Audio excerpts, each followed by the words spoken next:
Assalamualaikum warahmatullahi wabarakatuh. Tanpa terasa, kita telah memasuki penghujung bulan Ramadan dan sebentar lagi kita akan melaksanakan sholat Idul Fitri.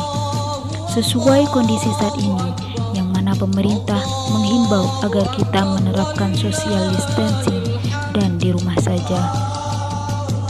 Lalu, bagaimanakah panduan dan tata cara sholat Idul Fitri di rumah? Dan apakah hukum sholat Idul Fitri? Mari kita simak video ini sampai akhir.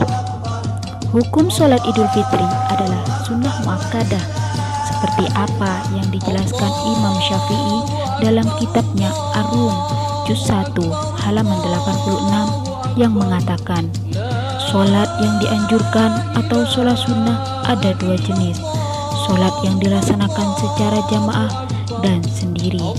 Sholat yang dilaksanakan jamaah hukumnya sunnah muakkadah dan aku tidak memperkenankan meninggalkan sholat berjamaah itu bagi yang mampu menjalankannya.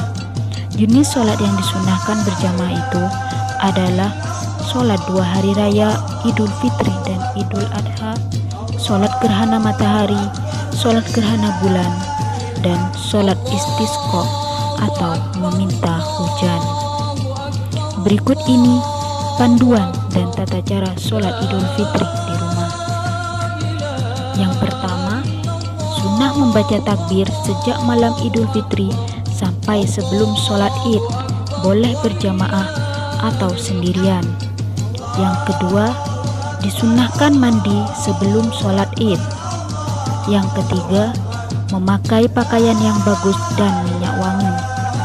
Yang keempat, disunahkan sarapan sebelum sholat Id. Yang kelima, membayar zakat fitrah sebelum sholat Idul Fitri jika belum melaksanakan. Yang keenam, sholat Id 2 rakaat dikerjakan sebelum khutbah. Yang ketujuh, tidak ada azan dan iqamah sebelum sholat Id. Yang kedelapan, sholat Id bisa dilaksanakan berjamaah atau sendiri. Jika berjamaah, maka dengan jamaah yang terbatas. Al-Imam Al-Kasani, murid dari Al-Imam Alauddin As-Samarqandi, menjelaskan dalam kitab Bada'is Sana'i juz 1 halaman 268, yaitu sholat Id itu sah dengan jumlah 4 jamaah, 1 jadi imam dan 3 orang makmum, karena jumlah 4 orang itu adalah jumlah minimal dari jamaah. Yang kesembilan, membaca niat sholat Id. Usolli sunnata Idul Fitri rok'ataini ma'muman imaman lillahi ta'ala, Allahu Akbar. 10. Rakaat pertama diawali dengan takbiratul ihram dengan 7 kali takbir, kemudian baca surat Al-Fatihah dan surat lainnya.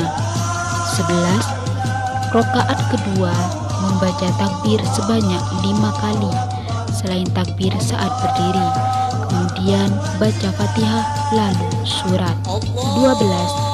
Pada setiap takbir mengangkat tangan. 13.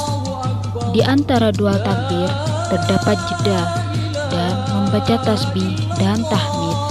Subhanallah walhamdulillah wala ilaha illallah wallahu akbar wala hawla wala quwata illa billahil aliyil azim. Al-Imam Al-Mawardi mengungkapkan pada kitab Al-Iqna yang berbunyi, dan adalah jeda antara setiap 2 takbir seukuran membaca 1 ayat Al-Quran. 14. Bacaan surat setelah Fatihah rakaat pertama adalah Al-Quran surah Al-Qaf dan rakaat kedua Al-Quran surah Al-Qamar atau surat Al-A'la pada rakaat pertama dan Al-Ghasyiyah pada rakaat kedua, boleh dengan surat yang lain. 15. Apabila lupa tidak takbir sebanyak 7 kali atau 5 kali, maka sholat tetap sah dan tidak perlu sujud sahwi. Imam Al-Haramain dalam kitab Nihayatul Maqlab juz 2 halaman 616 berkata, dan kami akan jelaskan sekarang tata cara sholat id. Sholat id minimal dilaksanakan 2 rakaat seperti sholat-sholat sunnah yang lain, serta melaksanakan niat sholat id. Adapun takbir-takbir tambahan dalam sholat id bukanlah bagian dari rukun-rukun sholat, dan tidak ada konsekuensi dengan meninggalkan takbir-takbir itu dengan sujud sahwi. 16. Setelah sholat, hendaknya semua keluarga mendengarkan khutbah. 17. Khutbah tidak perlu panjang, cukup memenuhi rukunnya, baca Alhamdulillah, sholawat, ayat Al-Quran, wasiat takwa, dan berdoa memohon ampunan. Demikian pula khutbah kedua. 18. Jika yakin bahwa seluruh keluarga bebas dari virus, maka boleh bersalaman untuk mengungkapkan maaf-memaafkan. 19. Jika dalam keadaan sendirian, tanpa ada teman lain untuk melaksanakan sholat id berjamaah, maka boleh melaksanakan sholat id sendirian dengan 7 takbir di rakaat pertama dan 5 takbir pada rakaat kedua tanpa ada khutbah. Imam An-Nawawi dalam kitab Rawdatut Thalibin halaman 70 juz 2 yang mengungkapkan pandangan mazhab Imam Syafi'i dan yang dinas di dalam qaul jadidnya mengemukakan bahwa sholat id dapat dilaksanakan atau disyariatkan bagi yang munfarid atau tidak jamaah di rumahnya atau di tempat lain, dan juga dapat dilaksanakan oleh musafir, hamba sahaya, dan perempuan. Serta pada kitab tersebut juga menjelaskan, dan apabila kita berpegang pada pendapat ini, seseorang yang melaksanakan sholat id sendirian menurut qaul yang sahih tidak melaksanakan khutbah. Dan itulah beberapa panduan dan tata cara sholat Idul Fitri di rumah.